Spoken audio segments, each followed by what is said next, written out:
Sony's new X series hasn't meant just a change to their flagship products, but they've also overhauled the mid-tier and brought us the Xperia XA.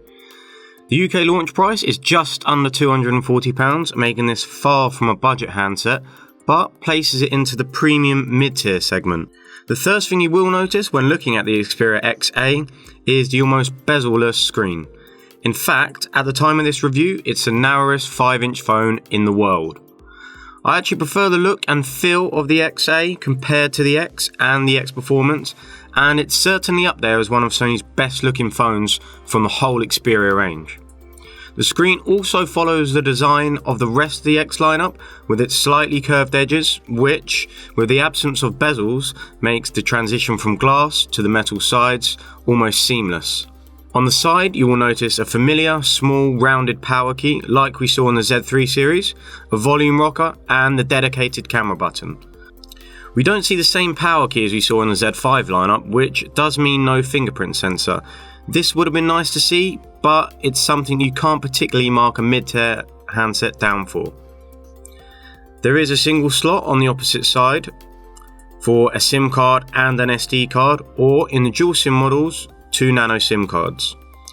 Sony haven't continued on from the M5 and the M4 Aqua in keeping their mid-tier devices waterproof, as there is no IP rating on the XA. This is a little disappointing, and I think most of us was expecting at least a water-resistant device. The XA comes with Android 6 on board, with the addition of some of Sony's recognisable software skins. Sony changes are subtle, and they don't dramatically change from the stock Android OS. The device has an internal capacity of 16 gig out of the box, but you'll see just 7.83 gigs of that, so an SD card is advisable. The XA supports up to a 200 gig micro SD card, however, Sony have removed the ability for you to format this as internal storage. In terms of performance, the XA is powered by the MediaTek P10 chip, which is a fairly good mid-tier processor. The user experience was fluid and responsive, and even with heavy gaming, it did perform well. Of course, this is helped by the 720p screen rather than a full HD screen that we see on flagships, but still a very good performance from the XA. The XA comes with a 13 megapixel rear and an 8 megapixel front-facing camera. The camera does also come with hybrid autofocus, which helps you track objects in the shot. That does sound familiar, but it isn't the same tech that you'll find in the X and the X Performance. And in the test I've done, the X performed much better in tracking moving objects than the XA did, but that is expected from a mid-tier handset. One change in the X series lineup is the camera boot time, which was a real downside to the brilliant camera that they had on the Z5. Now the speed has been dramatically improved across the range, and that includes the XA, which comes with a fast launch camera. The camera will record in 1080p, which is what you would expect from a mid-tier device, with 4K recording usually withheld for the flagship phones. Sony cameras do come with steady shot stabilization, which will ensure your videos aren't shaky. This has been a feature I've been really impressed with in Sony phones, so I'm glad it's not just in their flagships. The photos I took on the device were sharp, and the focusing of the camera is fairly impressive as well. One slight negative is that colours can look washed out, especially when capturing lighter shades of colour, such as the sky in an image. But this isn't a flagship, and for a phone that's around half the price, it does a very good job. In terms of power, the XA comes with a non-removable 2300 mAh battery, which isn't very big. This is down to how slim the phone is, and that hasn't left Sony much room for a big battery. This does impact battery life, as the device needed a charge in the early evening after my day of testing.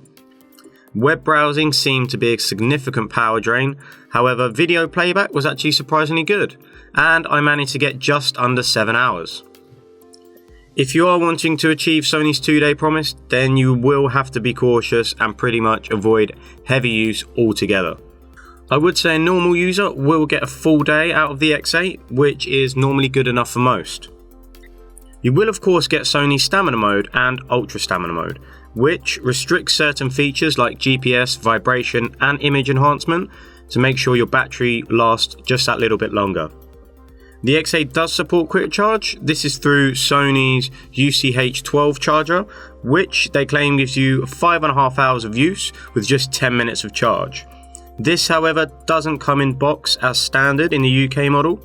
The charger you get in box is the UCH20, which under a small test went from 5% to 51% in 30 minutes, which is an okay performance. These days, even in a mid-range device, you pretty much get all the connectivity you need. The XA comes with NFC in the rear panel and hasn't moved to the front like we see in the Xperia X and the X Performance. The device has you covered across 2G, 3G and of course 4G LTE as well. There is of course Bluetooth and a 3.5mm headphone jack for your music needs also. In short, you're pretty much covered when it comes to connectivity for the Xperia XA. So in summary, the XA, with everything considered, is a good phone. And for anyone not wanting to pay flagship prices, this phone is definitely something to consider. The only thing that lets this phone down is the battery life, and that's where it may lose out to some of its competitors. And talking of competitors, this super mid-range space isn't short of a few. All the big name manufacturers will have a phone to compete with the XA, and there also is the Chinese manufacturers who will be battling as well. In terms of display, performance and the camera, the XA does a very good job. However, so do its competitors in this space, so it doesn't particularly stand out here. There is, however, one thing that gives this phone something different from the rest, and that is the design. The bezel-less, extremely narrow phone feels great in the hand and also looks great, so this may just be the deal clincher for some people.